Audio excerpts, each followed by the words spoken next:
En este video vamos a adentrarnos en el mundo de las bases de datos. Un sistema de bases de datos se define como un método computarizado para organizar información.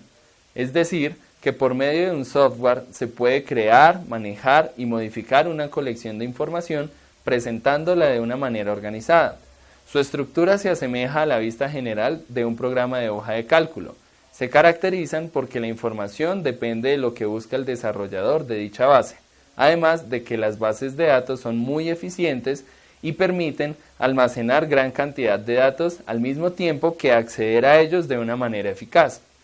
Otros aspectos que se tienen que tener en cuenta al hablar de bases de datos son estas tres características: el paralelismo, la conexión de red y la distribución.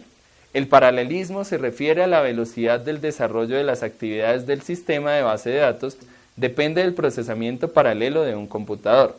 Entre mejor sea el procesamiento paralelo, la transacción de datos tendrá una respuesta más veloz y se podrán realizar transacciones en menores intervalos de tiempo.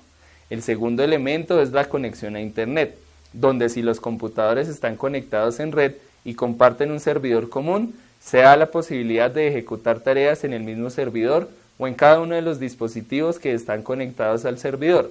Y el tercer elemento es la distribución. Esta hace referencia a la posibilidad de tener los datos en el lugar en donde se crearon o donde más se necesitan, pero también posibilitando que se pueda acceder desde otros lugares. Las bases de datos permiten ingresar una gran cantidad de datos, asimismo administrar lo que sucede con ellos, lo que nos permite ahorrar mucho tiempo y espacio, pues si tenemos toda la información en físico, el tiempo que nos demoramos en encontrar un dato específico es mayor al que nos tardamos en hacer la consulta de este mismo registro en una base de datos. Esto se da porque el sistema puede ejecutar una gran cantidad de búsquedas simultáneas hasta encontrar el dato necesario. Toda base de datos cuenta con una arquitectura que se refiere a cómo están conformados los sistemas de bases de datos, es decir, todos los elementos y su funcionamiento en conjunto para que pueda ejecutarse en un computador.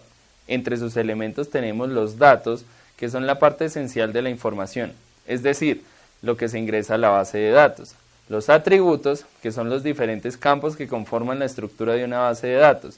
Los campos, que son la unidad más pequeña de datos.